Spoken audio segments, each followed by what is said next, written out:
अदलिया में हुकूमत और दीगर इदारों की मुदाखलत के खिलाफ इस्लामाबाद हाई कोर्ट के 6 जजेस ने 25 मार्च को सुप्रीम जुडिशल काउंसिल को खत लिखा था, जिसका सुप्रीम कोर्ट ने नोटिस लेते हुए हुक्म दिया था कि हाई कोर्ट के जजेस इस मामले पर अपनी तजावीज़ जमा कराएं। और आज इस खत के मामले पर इस्लामाबाद हाई कोर्ट में फुल कोर्ट इजलास हुआ है।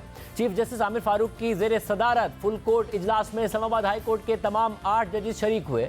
इजलास में justice Mohsin Akhtar Kiyani, justice Tariq Mahmood Jahangiri, justice Babar Sattar, justice Ejaz Ishaq, justice Arbab Tahir और जस्टिस समन रिफत इम्तियाज ने शिरकत की, जबकि 6 जजेस के खत पर दस्तखत न करने वाले जस्टिस में अबुल हसन औरंगजेब भी इजलास में शरीक हुए। इस्लामाबाद हाई कोर्ट के एलामिया के मुताबिक इजलास में फैसला किया गया है कि हाई कोर्ट के जजेस के खत पर सुप्रीम कोर्ट में जारी सू मोटो केस में हाई कोर्ट का मुत्तफिका मौक़िफ़ पेश किया जाएगा। इसके अलावा ज़राए के मुताबिक registrar Islamabad high court full court इजलास में शरीक नहीं हुए, जबकि इजलास में अदलिया में हसास इदारे की मुदाखलत रोकने के हवाले से तजावीज़ ज़ेर गौर आई। सुप्रीम कोर्ट के अहकामात की रोशनी में हाई कोर्ट के जजेस अपनी तजावीज़ जमा करा चुके थे और आज के फुल कोर्ट इजलास में जजेस की तजावीज़ पर तफसीली गौर किया गया। ज़राए के मुताबिक इस्लामाबाद हाई कोर्ट के फुल कोर्ट इजलास में किसी भी मुदाखलत पर इदारा जाती रेस्पॉन्स देने का फैसला किया गया है। तमाम जजेस ने अदालती उमूर में मुदाखलत पर रद्द-ए-अमल देने का मुत्तफिका फैसला किया। ज़राए के मुताबिक फुल कोर्ट इजलास में सामने आने वाली तजावीज़ को ड्राफ्ट की शक्ल दी जाएगी और इस्लामाबाद हाई कोर्ट मुत्तफिका तजावीज़ सुप्रीम कोर्ट को भेजेगी।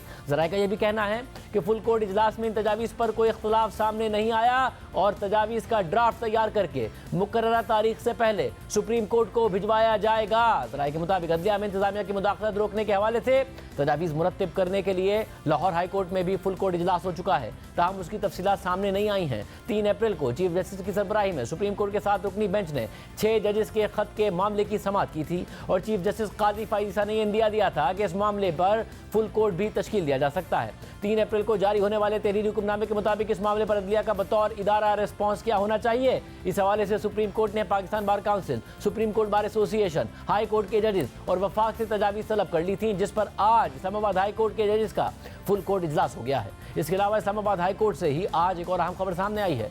साइफर केस में इमरान खान और शाह महमूद कुरैशी को सजा सुनाने वाले जज से मुताल्लिक अहम फैसला किया गया है। ज़राए के मुताबिक इस्लामाबाद हाई कोर्ट ने जज अबुल हसन जुल्करनैन को उनके मुतल्लिका डिपार्टमेंट में वापस भेजने का फैसला किया है और खुसूसी अदालतों के इंस्पेक्शन जज जस्टिस मोहसिन अख्तर कियानी ने चीफ जस्टिस आमिर फारूक को यह सिफारिश कर दी है कि जज अबुल हसन जुल्करनैन की खिदमात लाहौर हाई कोर्ट को वापस की जाएँ। इस पूरी सूरत पर बात करेंगे सीनियर कोर्ट रिपोर्टर हसनात मलिक साहब हमारे साथ मौजूद। हसनात मलिक साहब, बहुत शुक्रिया शो में ज्वाइन करने के लिए। इस्लामाबाद हाई कोर्ट के 6 जजेस ने ही खत लिखा था, जाहिर उसमें जो बातें की गई उसमें खुद इस्लामाबाद हाई कोर्ट के चीफ जस्टिस के हवाले से भी सवाल उठ रहे थे। अब आज फुल कोर्ट इजलास होता है, इतलातें ये आ रही है कि बड़े अच्छे माहौल में हुआ और फैसला किया गया है, क्या तफसीलात है? जी बिल्कुल शाहजेब, इतलात तो यही हैं कि यूनानिमस डिसीजन हुआ है कि जो भी प्रपोज़ल देनी है वो यूनानिमस होंगी और बड़ा जो इजलास था वो खुशगवार माहौल में था। सबसे अहम बात यह है कि 1 साल बाद ये फुल कोर्ट मीटिंग हुई। अगर ये फुल कोर्ट मीटिंग जो है वो टाइम के साथ हो जाती तो मे भी ये लेटर भी ना लिखना पड़ता, क्योंकि आपको याद होगा कि 12 फरवरी को इन जजेस ने इस्लामाबाद हाई कोर्ट के चीफ जस्टिस को ख़त लिखा था कि हमें फुल कोर्ट मीटिंग बुलानी चाहिए, तो वो फुल कोर्ट मीटिंग उस वक्त नहीं बुलाई गई। अब फुल कोर्ट मीटिंग जो हुई है और उसमें यही था कि जो स्पेशल कोर्ट के जजेस हैं उनमें जो इंस्पेक्शन जो इस वक्त जज मॉनिटर कर रहे हैं इसमें उनकी कंसल्टेशन शामिल नहीं है। उनको जो लगाया गया उनकी इंटीग्रिटी कॉम्पिटेंसी पे बड़े डाउट हैं, चाहे वो जस्टिस मोहसिन अख्तर कियानी हो चाहे जस्टिस तारिक जहांगीरी हो, तो लेकिन उनकी वो जो वो काम करते रहे। लेकिन जो आज हमने देखा जिस तरह जज अबुल हसनात की ट्रांसफ़र हुई तो ये बड़ा वाज़ेह हो गया कि जो वो जज कह रहे थे कि जी इन जजेस को यहाँ से भेजा जाए और इनकी रेपुटेशन ठीक नहीं या जो भी, तो वो उनकी बात मान ली गई।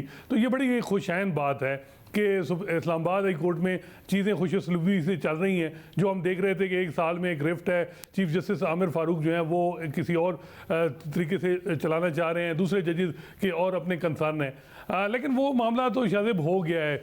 लेकिन असल चीज़ है कि दूसरी तरफ हम देख रहे हैं कि जस्टिस बाबर सत्तार, जस्टिस अतर मिनल्ला, इनके खिलाफ कंपेन भी जारी है। इनके पर्सनल फैमिली डेटा जो है वो सोशल मीडिया पे शेयर किया जा रहा है। तो ये भी मेरा ख्याल है कि कोई बेहतर नहीं है मामला। अगर चीज़ें डिफ्यूज़ हो जाएं तो बेहतर है सब के लिए, इदारों के लिए भी, हुकूमत के लिए भी, क्योंकि हमें तारीख यही बताती है जब भी हुकूमत का अदलिया के साथ लड़ाई हुई तो हमेशा हुकूमत का सेटबैक हुआ, चाहे वो इफ्तिखार चौधरी साहब का टाइम देखें, चाहे वो जस्टिस काजी फाइज़ा का देखें।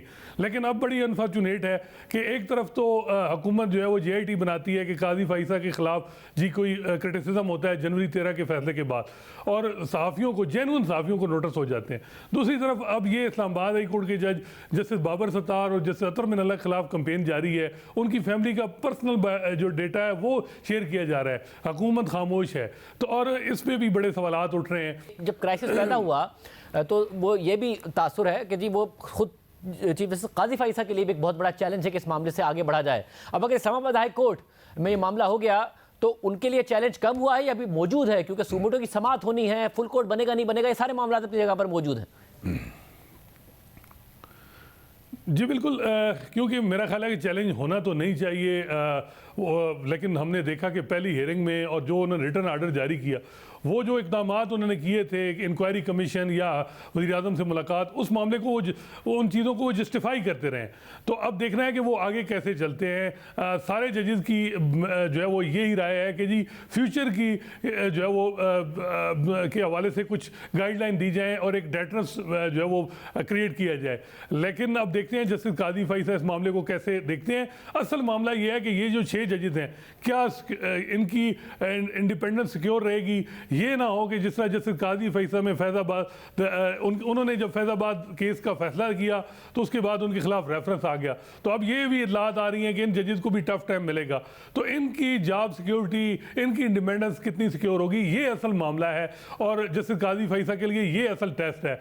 लेकिन बज़ाहिर ये लग रहा है कि वो जिस तरीके से उन्होंने गुज़श्ता 3 महीने से सुप्रीम कोर्ट को चलाया है, मेरा ख्याल है कि अदलिया उससे कमज़ोर हुई है, मजबूत नहीं हुई। अब तो बज़ाहिर ये लग रहा है कि माजी के डिवीजन एक थी, एक तरफ बंदयाल कैंप के जजेस थे और एक तरफ जस्टिस काजी फैसा थे। अब तो उनके अपने जजेस जो उनके साथ माजी में साथ बैठे रहे, जैसे जस्टिस अतर मिनल्ला हैं और जस्टिस काजी फैसा, वो हम जिस तरह अंदर से खबरें आ रही हैं और जिस तरह चीज़ें हैं वो हर मामले में आमने सामने हैं। तो ये भी कोई अच्छा मामला नहीं है। मेरा ख्याल है कि उनको तो as a head of the institution सारे जजेस की प्रोटेक्शन करनी चाहिए और अगर किसी जज के खिलाफ कंपेन जारी है तो उनको नोटिस लेना चाहिए। लेकिन बज़ाहिर ये लग रहा है कि उनका फिलहाल वो पहले बड़े अहम इशूज सुप्रीम कोर्ट में हैं इस वक्त पेंडिंग। रिगिंग के मामले पे पिटीशन आई है, रिजर्व सीट पे आई है और कई मामलात हैं। लेकिन उन्होंने एक हफ्ता लाहौर में रहे हैं, फिर कराची जो है वो केसेस की समाअत कर रहे हैं। तो ये अब समझ नहीं आ रही कि वो क्या किस वजह से इस चीज़ में जो है वो मुतात रवैया उन्होंने क्यों इख्तियार किया हुआ है।